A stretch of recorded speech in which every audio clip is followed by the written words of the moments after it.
नमस्कार, आप देख रहे हैं न्यूज तक। मैं हूं आपके साथ अनुराधा तंवर। बिहार विधानसभा चुनाव 2025 अब गिनती के दिन बाकी रह गए हैं, उल्टी गिनती शुरू हो चुकी है और आज एक बड़ी घोषणा का दिन है क्योंकि महागठबंधन जो है वो अपना मैनिफेस्टो अब से कुछ देर में जारी करने जा रहा है।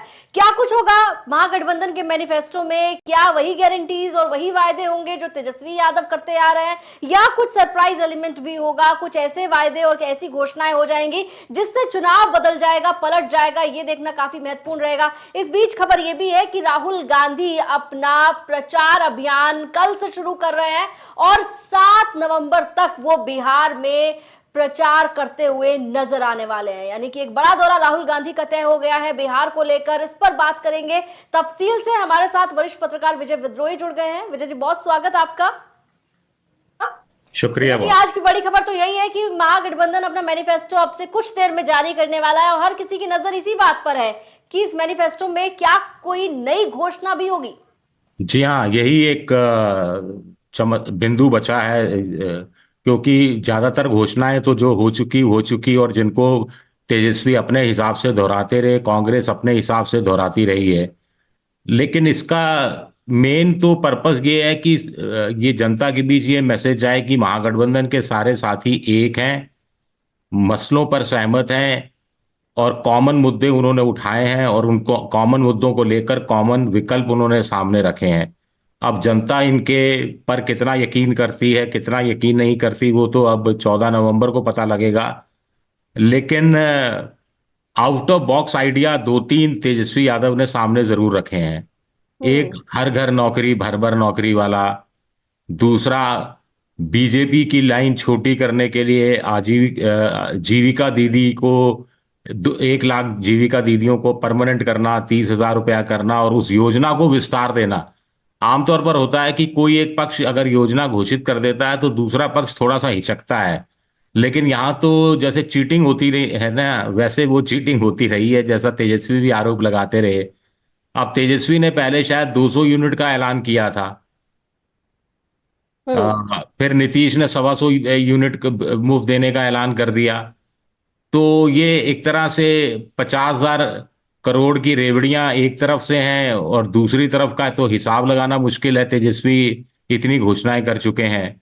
बिल्कुल कि उन्होंने घोषणा की कि जैसे कुम्हार, बढ़ई, लोहार, माली, नाई, मोची जैसे जो मेहनत कश जातियां हैं उनके स्वरोजगार, आर्थिक उत्थान और उन्नति के लिए 5 साल के लिए 5 लाख रुपए की एक मुश्त ब्याज रहित राशि उन लोगों को दी जाएगी। ये एक बड़ा ऐलान तेजस्वी की ओर से किया गया। हाँ, ये किया गया, लेकिन अब सबसे बड़ी प्रॉब्लम विपक्ष के साथ क्या रहती है कि जो सत्ता पक्ष होता है वो तो योजना की घोषणा नहीं करता, उसको लागू कर देता है और जनता की जेब में वो एक दो किस्तें चली भी जाती हैं। अब जैसे हम्म। जीविका दीदी, 125 करोड़ महिलाओं के खाते में 10,000 रुपये चले गए हैं। अब यहां पर ये 10,000 का लोन दिया जा रहा है। ये कोई ऐसा नहीं है कि वापस नहीं लिया जाएगा। लेकिन हम्म। ये चीज महागठबंधन प्रचारित करने में कामयाब नहीं रहा है। तो अब जनता को भी लगता है कि भाई 125 यूनिट बिजली मुफ्त मिल रही है, 1-2 महीने से जीरो बिल आया है, खाते में पैसा आ गया है। तो उनको ज्यादा यकीन होता है मौजूदा सरकार पर, जिसने पैसा दिया, बनिस्बत की पता नहीं ये आएंगे कल को तेजस्वी वाले ये करेंगे नहीं करेंगे, तो ये शक रहता हम्म। है। हाँ, और तो इसका तोड़ महागठबंधन को महाराष्ट्र का उदाहरण देकर सामने लाना चाहिए था जोर शोर से, कि वहां पर लाड़की बहना स्कीम का कैसे कचूमर निकाला गया, कैसे कहा गया कि जो पैसा बढ़ाने की बात थी अब सरकार पीछे हट गई है, कह रही है कि हमने कब कहा नहीं बढ़ाएंगे पैसा। लेकिन अभी पैसा तो आने दो, खजाना खाली है। अब इस तरह की बातें हम्म। महाराष्ट्र की सरकार कर रही है, लेकिन यहाँ अब एक्सपोज भी नहीं कर पा रहे। बिल्कुल, तो देखना होगा वाकई इम्पोर्टेंट कि आज जब घोषणा पत्र जारी होगा, मैनिफेस्टो आएगा महागठबंधन का, तो उसमें क्या वही सब वायदे और गारंटीज रहेंगी जो ऑलरेडी अनाउंस्ड हो चुकी हैं, या आखिरी मौके पे कोई चौका मारने की कोशिश होगी, कोई नई घोषणा हो जाएगी। इस बीच विजय जी, अब राहुल गांधी का भी स्केड्यूल जो है वो सामने आ रहा है, जो जानकारी मिल रही है कि राहुल गांधी कल से अपना प्रचार जो है बिहार में शुरू करेंगे और 7 नवंबर तक वो बिहार में रहेंगे। जब पहले चरण की वोटिंग हो जाएगी उसके बाद भी राहुल गांधी बिहार में रहेंगे।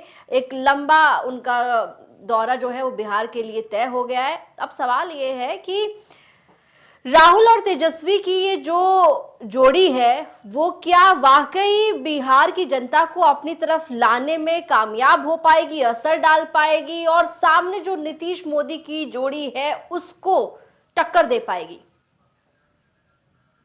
देखिए, पहली बात तो मेरी ये समझ में नहीं आया 7 नवंबर तक क्यों।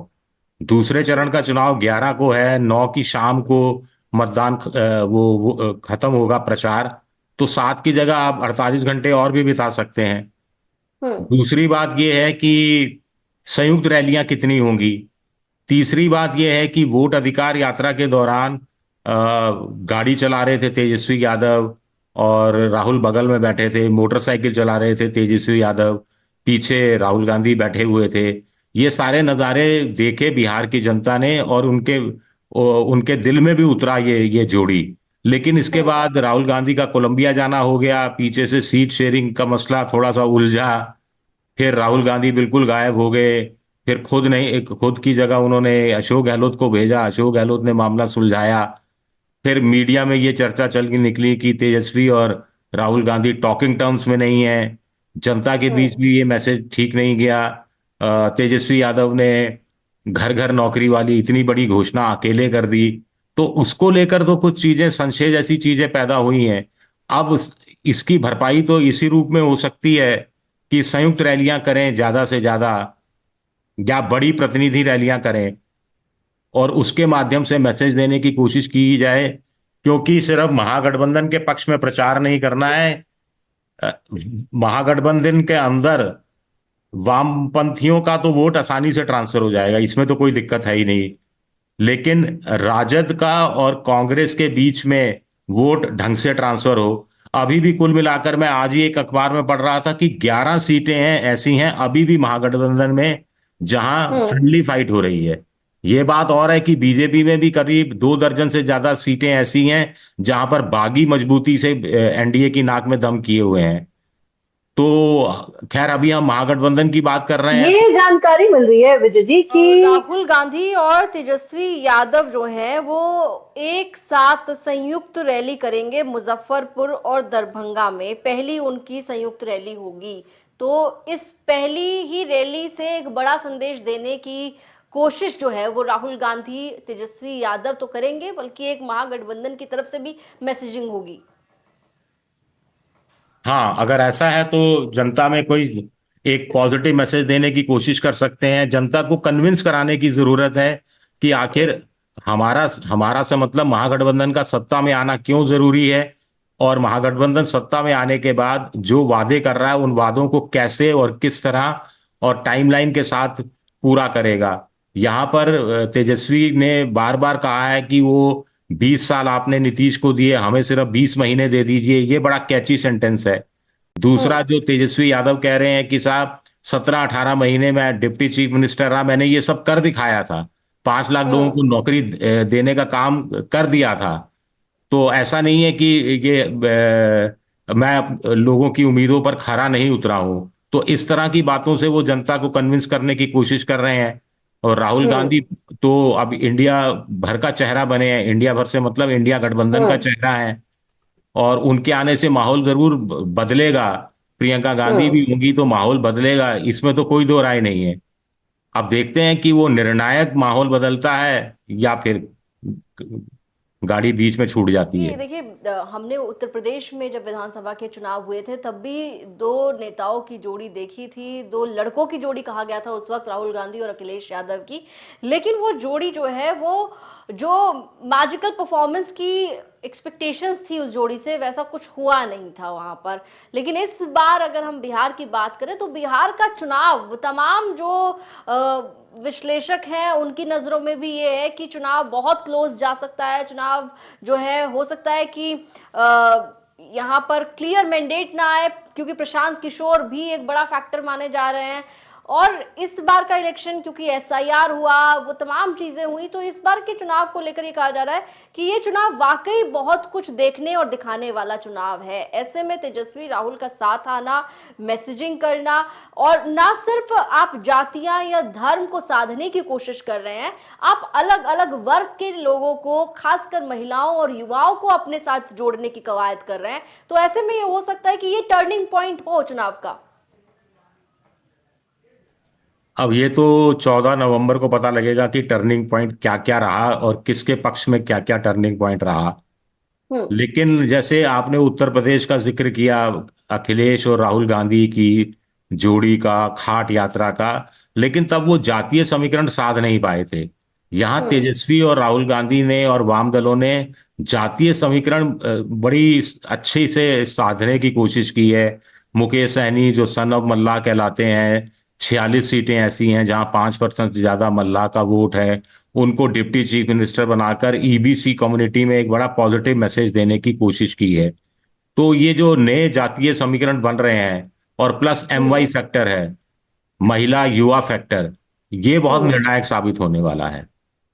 कई बिल्कुल फैक्टर्स ना। हैं जो बिहार के इलेक्शंस में निर्णायक साबित होने वाले हैं, और 14 नवंबर को नतीजे हम सबके सामने होंगे। इस बीच तमाम नेताओं की पुरजोर कोशिश है कि जनता को अपने साथ लाया जाए और उन्हें कन्विंस किया जाए, और इसी वजह से प्रचार जो है अब और आपको तेज होता हुआ नजर आएगा। इधर कांग्रेस की भी स्टार प्रचारकों की लिस्ट तैयार है, जिसमें राहुल गांधी, प्रियंका गांधी, सोनिया गांधी, मल्लिकार्जुन खड़गे, कन्हैया कुमार, सचिन पायलट, भूपेश बघेल, तमाम नेताओं के नाम शामिल हैं। अब तो विजय जी, मतलब वक्त ज्यादा बचा नहीं है, उल्टी गिनती शुरू हो चुकी है चुनाव की, 10 दिन का वक्त बाकी रह गया है बस। और तमाम जो बड़े नेता हैं, चाहे वो बीजेपी के कहिए, आप जेडीयू के कहिए, आरजेडी के कहिए, तमाम राजनीतिक दलों के बड़े नेता इस वक्त अब बिहार में आपको डेरा डाले हुए नजर आएंगे। हाँ, ये कारपेट बॉम्बिंग ये बीजेपी ने शुरू किया था कि आखिरी दिनों में बिल्कुल कारपेट बॉम्बिंग कर दो। हर जगह आपको केंद्र के मंत्री, दूसरे राज्यों के मुख्यमंत्री, दूसरे राज्यों के जो संगठन संभालने वाले जो नेता हैं, वो सब नजर आए। तो अब अपोजिशन भी एक तरह से कॉर्पोरेट बॉम्बिंग कर रहा है। और उनके हम्म। जितने बड़े चेहरे हैं, देखिए तेजस्वी एक बड़ा चेहरा है, कन्हैया कुमार एक हम्म। बड़ा चेहरा है, जैसे चिराग पासवान एक बड़ा चेहरा है, नीतीश कुमार एक बड़ा चेहरा है। लेकिन बीजेपी के पास कोई बड़ा चेहरा नहीं है बिहार के अंदर। और प्रधानमंत्री के नाम पर अब माल इतना बिकता नहीं है, चुनावी माल इतना आप सियासत बेच नहीं पाते क्यों, अब। आप कैसी बात कर रहे हैं आप?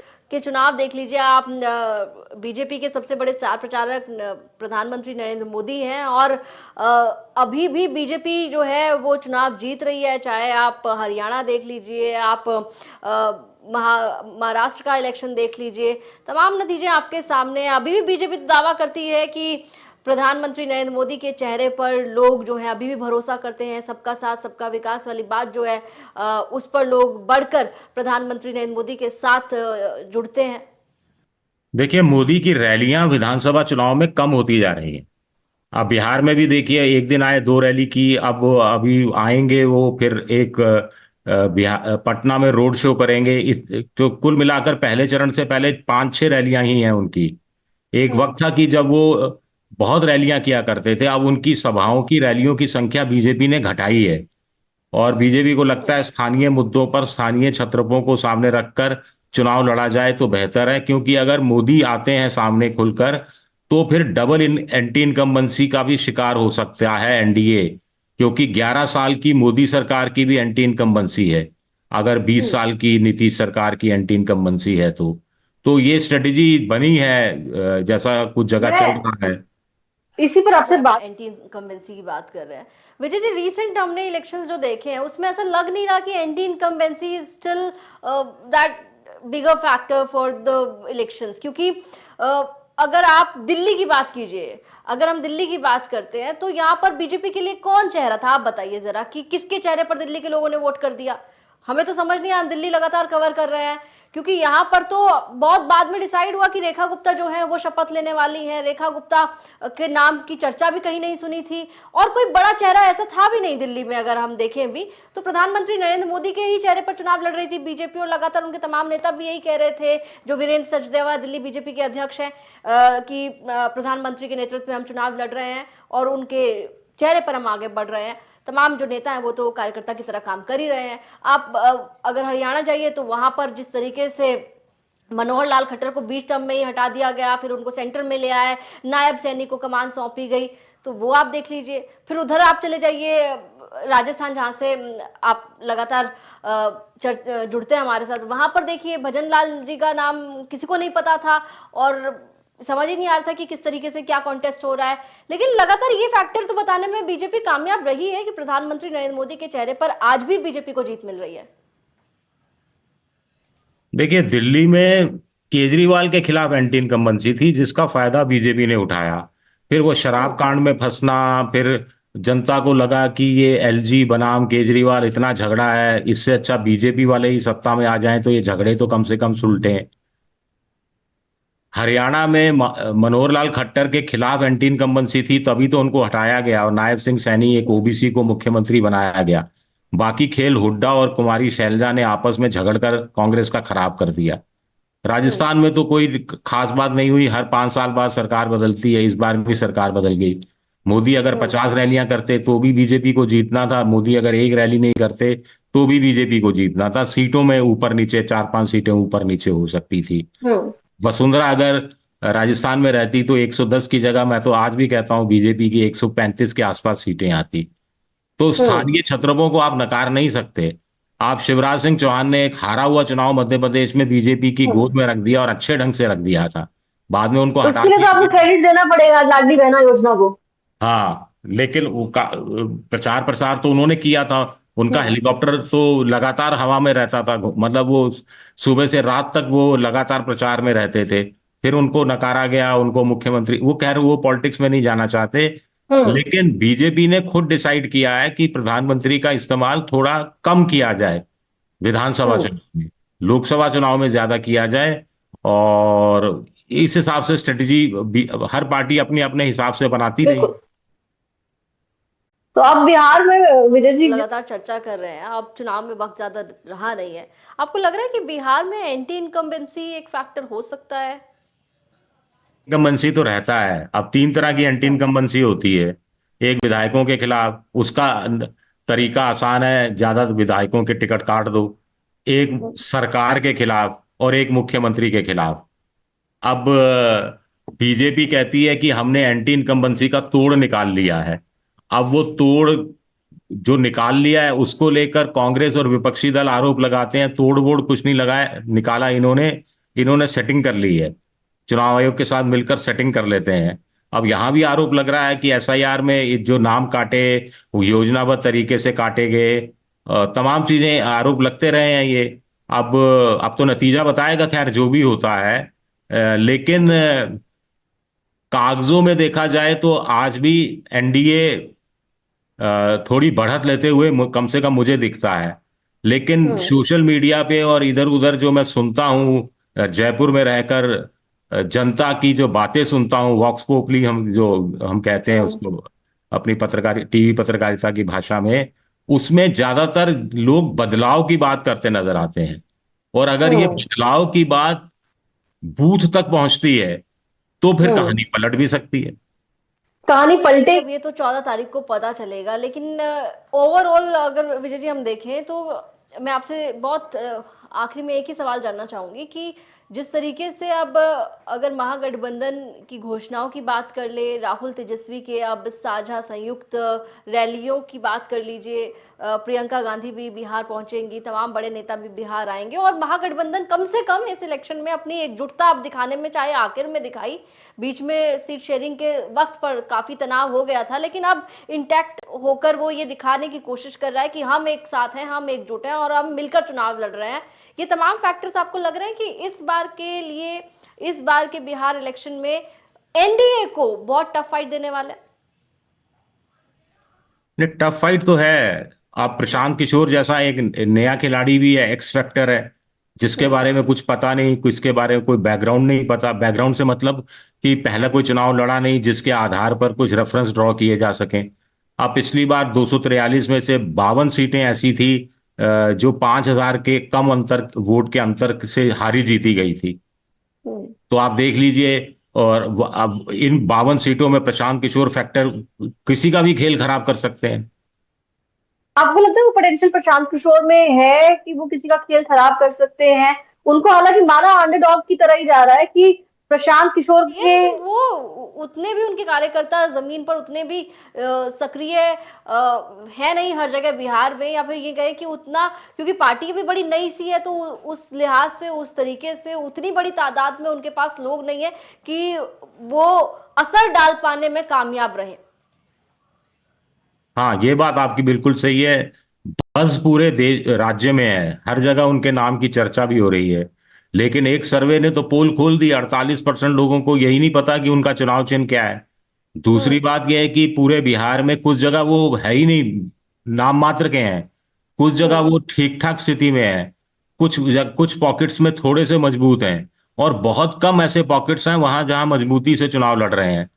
तो ऐसे में मोटे तौर पर आज की तारीख में कुछ लोग कह रहे हैं कि 1.5-2 दर्जन से ज्यादा सीटें ऐसी नहीं है जहां पर प्रशांत किशोर का कैंडिडेट टक्कर में है। हम्म। अगर ये वाकई में स्थिति है तो फिर वोट कटवा ही सिर्फ साबित होंगे।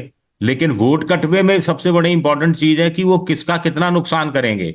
और कम हम्म। मार्जिन की वाला जब चुनाव होता है उसके अंदर 500, 5,000, 6,000, 8,000 वोट इधर उधर हो जाएं एक विधानसभा सीट में, तो किसी गठबंधन के वारे न्यारे हो सकते हैं, किसी गठबंधन को विपक्ष में बैठना पड़ सकता है। बिल्कुल, तो इस चुनाव में प्रशांत किशोर पर भी नजरें हैं, और नजरें काफी ज्यादा उन पर इसलिए हैं क्योंकि गेम खराब कर सकते हैं एनडीए और महागठबंधन दोनों का ही, ऐसी आशंका और संभावना दोनों बनी हुई है। अब देखना होगा कि होता क्या है 14 नवंबर को जब परिणाम सामने आएंगे, क्योंकि तभी पता चलेगा कि बिहार किसका होगा, बिहार में सत्ता की जो चाबी है वो किसके पास जाएगी। विजय जी, बहुत शुक्रिया तमाम चर्चा के लिए, हमारे साथ जुड़ने के लिए आपका बहुत बहुत धन्यवाद।